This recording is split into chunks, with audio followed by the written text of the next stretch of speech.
So I was also looking at play equipment for children. We decided on the may-haves and must-haves. So the may-haves which I have looked at are dynamic components to engage the kid. You should invoke a sense of thrill and also maybe use a theme or something to relate to a scenario. So these were the initial sketches which I'm chucking all of these ideas because they're too big.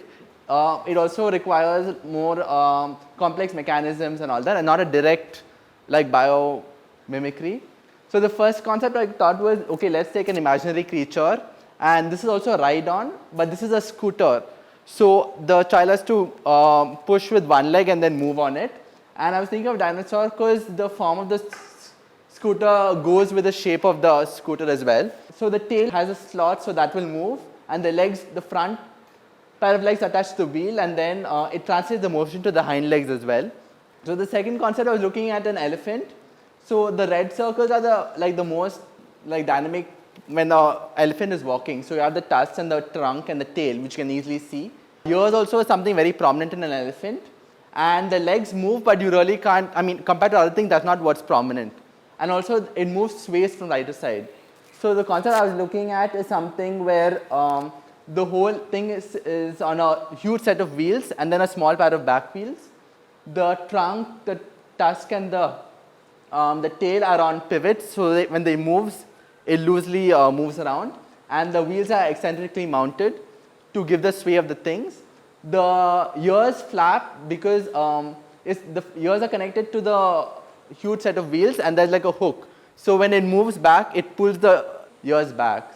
So this is the model prototype I was working on, and so like I was saying, when the red, so this thing pulls it back, and so that's how the flapping of the thing works. So there's like a hook thing.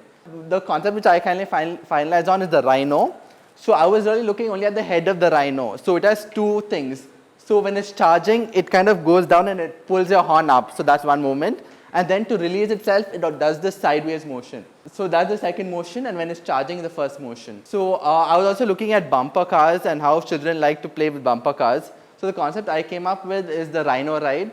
So it's basically just the head of the rhino, and it's mounted on a huge set of wheels in the front, smaller set of wheels at the back, and then there's the seat over there. And the ears are translated as handles. So what happens here is that there is a cam, so the entire thing works only on the cam mechanism, but two types of it. So one, there's a mechanism here, so then the wheel rotates, the horns get pushed up and down.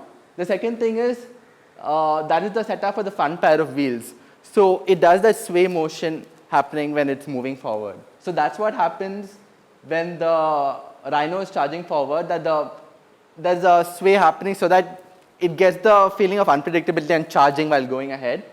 And also, the horns get pushed in the up and down. So the reason why I selected this is because this better mimics the motion of the animal than the other concepts.